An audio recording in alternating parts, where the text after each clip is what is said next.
Assalamualaikum warahmatullahi wabarakatuh. Nama saya Arina Putrandeni dari kelas 10 DKV 2. Di sini saya akan menjelaskan bumi dan antariksa. Definisi sistem tata surya. Tata surya adalah sistem yang terdiri dari matahari sebagai pusat dan berbagai benda langit, termasuk planet, satelit, komet, dan asteroid yang mengorbit di sekitarnya. Satelit. Satelit merupakan benda yang berputar mengelilingi benda yang lebih berat. Terdapat dua jenis satelit, yaitu satu, satelit alami merupakan satelit yang terbentuk oleh alam. Misalnya, bumi adalah satelitnya bumi. Dua, satelit buatan merupakan satelit yang dibuat oleh manusia seperti satelit komunikasi. Komet. Komet memiliki nama lain yaitu bintang berekor. Komet adalah benda langit yang mengelilingi matahari dengan lintasan lonjong dan memiliki kepala dan ekor. Ketika mendekati matahari, maka arah ekor komet selalu menjauhi matahari. Selain itu, komet tersusun dari batuan tercampur logam, es, dan gas yang membeku. Contoh nama komet yang populer yakni Halley, komet Kohoutek, komet Belila, dan komet Encke. Asteroid. Asteroid adalah benda langit seperti planet yang berukuran relatif kecil, berada di antara orbit planet Mars dan planet Jupiter. Orbit asteroid berbentuk lingkaran. Contoh nama asteroid yang populer yakni asteroid Ceres, Palus, Vespa, Apollo, dan Trojan. Susunan tata surya: Merkurius, Venus, Bumi, Mars, Jupiter, Saturnus, Uranus, Neptunus. Matahari sebagai pusat tata surya.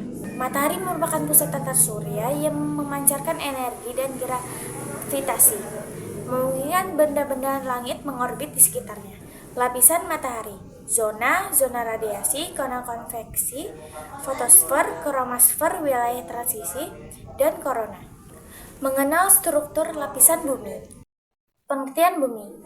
Bumi satu-satunya planet yang memiliki kondisi ideal untuk kehidupan dengan air, atmosfer, sumber daya alam, dan lapisan yang bisa dirasakan pergerakannya saat gempa bumi terjadi. Lapisan bumi. Kerak bumi, mantel atas, mantel bawah, inti luar, inti dalam. Kerak bumi. Lapisan kerak bumi terdiri dari batuan padat, tanah, dan mineral, terbagi menjadi kerak benua yang tebal dan kurang padat, serta kerak samudra yang tipis dan padat. Mantel bumi. Lapisan kerak bumi terbagi menjadi kerak samudra dan kerak benua. Mantel terdiri dari mantel atas, batuan padat yang mengalir lambat, dan mantel bawah, paduan padat panas dengan tekanan tinggi. Inti bumi luar. Inti bumi terdiri dari besi cair dan nikel, memiliki suhu tinggi dan membentuk medan magnet bumi. Inti bumi dalam. Inti bumi dalam adalah misteri alam semesta yang menarik, terdiri dari inti luar dan inti dalam yang terbuat dari besi dan nikel panas. Rotasi bumi. Apa itu rotasi bumi? Rotasi bumi adalah gerakan bumi berputar pada porosnya. Poros bumi adalah garis khayal yang menghubungkan kutub utara dan selatan bumi.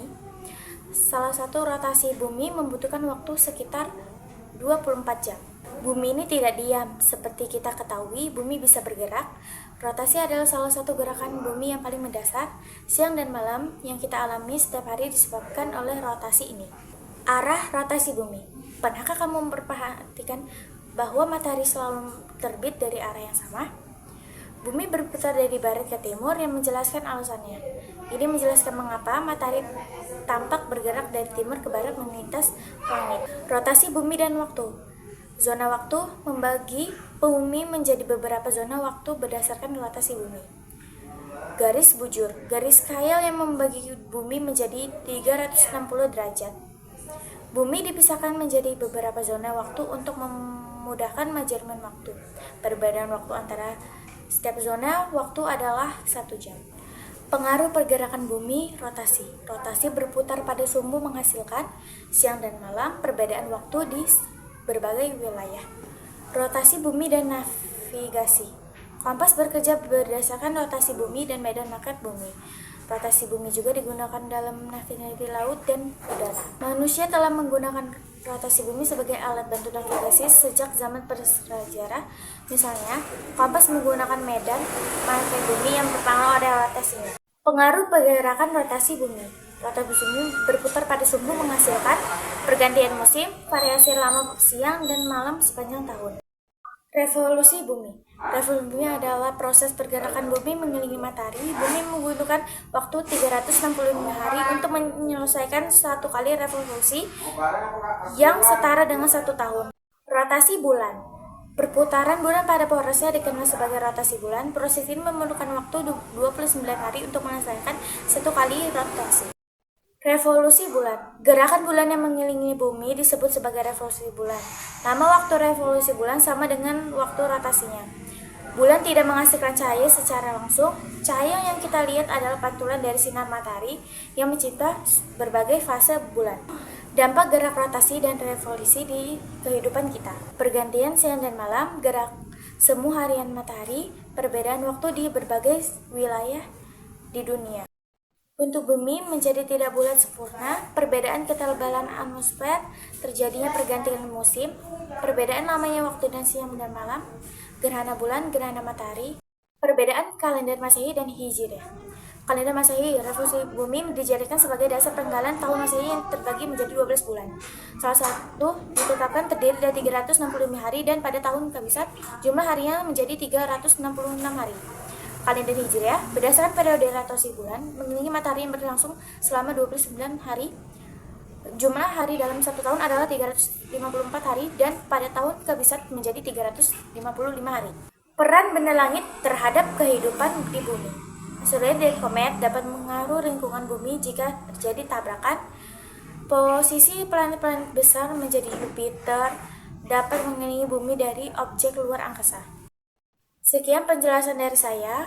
Wassalamualaikum warahmatullahi wabarakatuh.